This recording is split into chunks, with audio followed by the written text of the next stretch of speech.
એક દશક પહેલા વર્ષ 2015માં ગુજરાતભરના પાટીદાર સમાજના યુવાનોએ પોતાની પીડા અને પોતાની માંગણીઓ સરકાર સુધી પહોંચાડવા માટે પાટીદાર અનામત આંદોલનના નામથી એક આંદોલન કર્યું. સમાજના મારા સહિત લાખો કરોડો યુવાનોની એવી માંગણી હતી કે પાટીદાર સમાજના પાછળ રહી ગયેલા આર્થિક રીતે અને ગ્રામ્ય વિસ્તારોમાં રહેતા યુવાનો યુવતીઓને શિક્ષણ અને રોજગારની તકોમાં અન્યાય થઈ રહ્યો છે અને માટે પાટીદાર સમાજને અનામત આપવા બાબતે કંઈક વિચારવું જોઈએ. આવી માંગણી સાથે પાટીદાર અનામત આંદોલનની શરૂઆત થઈ. હજારો યુવાનો સ્વયંભૂ આ આંદોલનમાં જોડાયા અને શાંતિપૂર્ણ રીતે મહિનાઓ સુધી રેલીઓ, સભા, સરઘસ આ બધું નીકળ્યું. કોઈ પણ જાતની હિંસા નહીં, કોઈ પણ જાતનો ઉશ્કેરાટ નહીં, માત્ર પોતાની વ્યાજબી વાત વ્યાજબી રીતે શાંતિપૂર્ણ રીતે સરકાર સુધી પહોંચાડવામાં આવતી હતી. અને જીએમડીસી ગ્રાઉન્ડ ઉપર એક વિશાળ જનસભાનું આયોજન કરવામાં આવ્યું હતું અને આ સભાની અંદર શાંતિપૂર્ણ રીતે કરોડો લોકો પાટીદાર સમાજના જોડાયા અને આ શાંતિપૂર્ણ સભા પૂરી પણ થઈ. શાંતિપૂર્ણ રીતે પૂરી થયેલી સભામાંથી લોકો જ્યારે પાછા જતા હતા, પાટીદાર સમાજના આગેવાનો, યુવાનો, વડીલો, ત્યારે એમની ઉપર લાઠીચાર્જ કરવામાં આવ્યો. જીએમડીસી ગ્રાઉન્ડ ઉપર લાઠીચાર્જ પછી ગોળીબાર કરવામાં આવ્યો અને 14 જેટલા પાટીદાર સમાજના નિર્દોષ વ્યક્તિઓને ગોળીઓ મારી દેવામાં આવી. ગુજરાતના ઇતિહાસની સૌથી કલંકિત ઘટના આ પાટીદાર આંદોલન દરમિયાન ગોળીઓ મારી એ ઘટના બની છે. સરકાર ઉઠીને ગોળીઓ કેવી રીતે મારી શકે? આ કોઈ અંગ્રેજો નથી, આ કોઈ ભારત પાકિસ્તાનનું યુદ્ધ નથી. આ આપણા જ દેશના, આપણા જ રાજ્યના, આપણા જ પોતાના યુવાનો છે, જે યુવાનો ક્યારેક ભાજપ માટે ચૂંટણીઓમાં કામ કરતા હતા, ભાજપનો પ્રચાર કરતા હતા, બૂથમાં બેસતા હતા. એવા જ લોકો ઉપર ભાજપની સરકારે ગોળીઓ ચલાવી, જાણે કે બે દેશ વચ્ચે યુદ્ધ થઈ ગયું હોય. એ વખતના નેતા, હાલના ભાજપના ધારાસભ્ય હાર્દિક પટેલ સહિત હાલના ભાજપમાં જોડાયેલા બધા જ આંદોલનકારીઓએ એક સ્વરે એવું કહેતા હતા કે જનરલ ડાયરના ઈશારે આ ગોળીબાર કરવામાં આવ્યો છે. મુખ્યમંત્રી આનંદીબેન હતા, નીતિનભાઈ હતા અને સમાજ એવું માનતો હતો કે કદાચ સમાજના નાતે મુખ્યમંત્રી કે નાયબ મુખ્યમંત્રી આવું કામ ન કરે, કંઈ પણ ઘટના બને, પણ સમાજના દીકરા દીકરીઓ ઉપર ગોળી ચલાવવાનું કામ નીતિનભાઈ કે આનંદીબેન કરે નહીં, આવું માન્યતા એ વખતે હતી. અને આજે 10 વર્ષ પછી નીતિનભાઈ પટેલે એ વાતનો ખુલાસો કર્યો છે. નીતિનભાઈ અમારા સમાજના પીઢ આગેવાન છે, અમારા સમાજના નેતા છે, એમણે અમારા સમાજને ખૂબ નેતૃત્વ પૂરું પાડ્યું છે. પહેલા તો હું એમનો આભાર માનીશ કે કંઈ વાંધો નહીં, મોડા તો મોડા, પણ સત્ય કબૂલ્યું અને સત્ય સમાજની સામે મૂક્યું એ બદલ નીતિનભાઈ સાહેબને હું આભાર માનીશ. કે સત્ય તો સત્ય છે, 10 વર્ષ વહેલા કે 10 વર્ષ મોડા લોકો સમક્ષ આવ્યું કે આ ગોળીઓ મારવાનો આદેશ દિલ્હીના જનરલ ડાયરે કરેલો. હાર્દિક પટેલ એ વખતે ખૂબ કહેતા હતા અને તમામ આંદોલનકારીઓ કહેતા હતા કે જનરલ ડાયરના ઈશારે આ ગોળીઓ મારવામાં આવી. આ જનરલ ડાયર કોણ? 10 વર્ષે હજુ પાટીદાર સમાજને અને ગુજરાતને આનો જવાબ કેમ નથી મળ્યો? નીતિનભાઈ પટેલ પાસે આજે જવાબ નથી, આનંદીબેન પટેલ પાસે જવાબ નથી કે જનરલ ડાયર કોણ? કયા જનરલ ડાયરે પટેલના દીકરા ઉપર ગોળીઓ ચલાવવાનો આદેશ આપ્યો? હું આજે આખા ગુજરાતના પટેલ સમાજને વિનંતી કરું છું કે આ જનરલ ડાયરને ઓળખો. એ વખતે મુખ્યમંત્રીને ખબર નહીં, નાયબ મુખ્યમંત્રીને ખબર નહીં, ગૃહમંત્રીને કદાચ ખબર નહીં, તો મુખ્યમંત્રીની જાણ બહાર પોલીસ ઇન્સ્પેક્ટર કે એસપી કે આઈજીની હિંમત છે ગોળીઓ ચલાવવાની? તો એનો અર્થ એમ થયો કે પટેલ સમાજના મતના આધારે બનેલી ભાજપની સરકારમાં રહેલા એક જનરલ ડાયરે પટેલો ઉપર ગોળીઓ ચલાવવાનો આદેશ આપ્યો. આ જનરલ ડાયરને સજા કોણ આપશે? આ જનરલ ડાયરને કોણ પકડશે?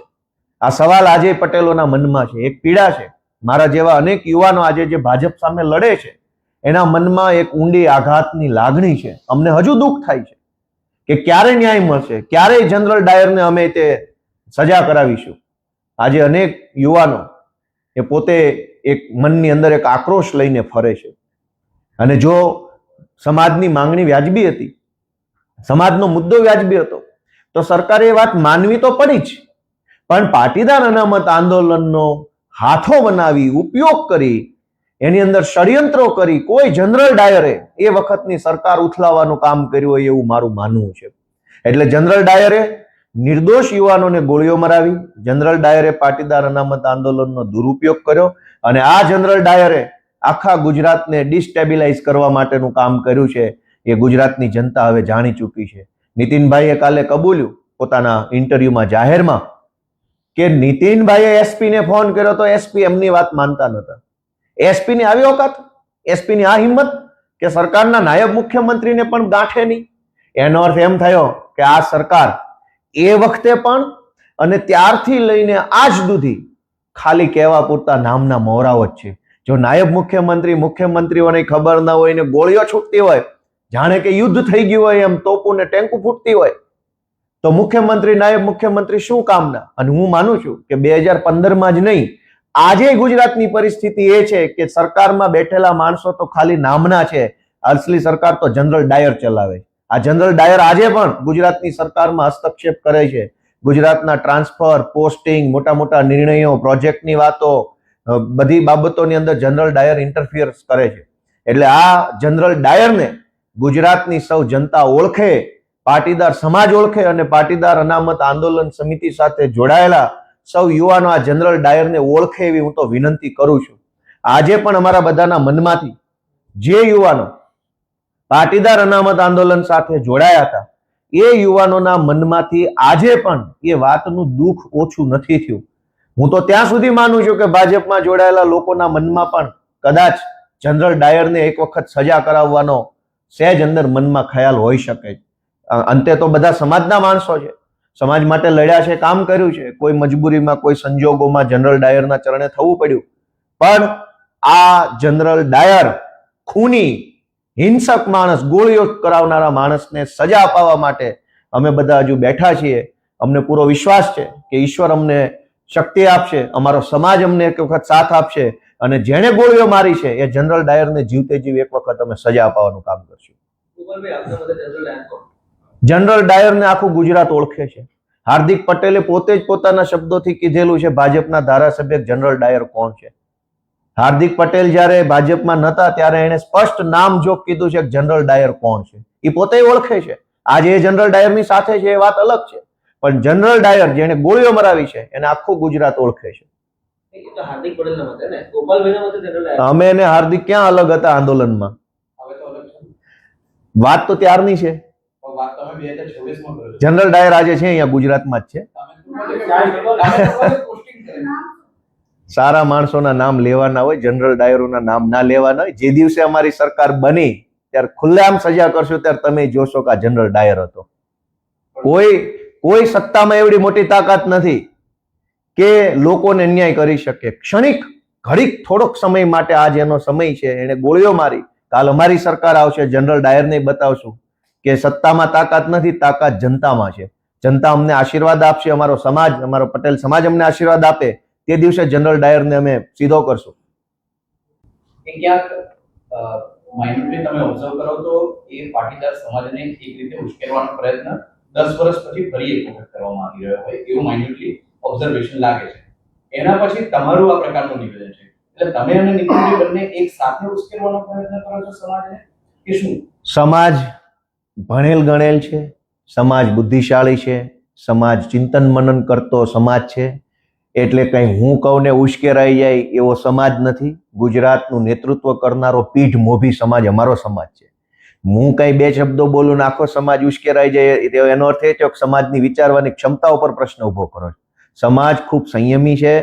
સમાજે ગુજરાત આખાનું વર્ષોથી નેતૃત્વ કર્યું છે. ગુજરાતને ઘડવાનું, ગુજરાતને આગળ લઈ જવાનું, ગુજરાતની એક એક વ્યવસ્થાના પાયામાં પટેલ સમાજનું યોગદાન છે.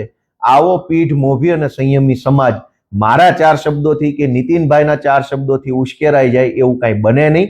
વાત એમ છે કે સત્ય બહાર આવ્યું છે. જે મુદ્દો હાર્દિક પટેલ, અલ્પેશ કથિરિયા, ગોપાલભાઈ ઇટાલિયા, વરુણ પટેલ આ લોકો 2015માં કહી રહ્યા હતા કે જનરલ ડાયરે ગોળીઓ મરાવી છે, જનરલ ડાયરના ઈશારે હિંસા થઈ છે, જનરલ ડાયરે સરકાર ઉથલાવવા માટે આ ષડયંત્ર કર્યું છે, એવું અમે 10 વર્ષ પહેલા કહેતા હતા.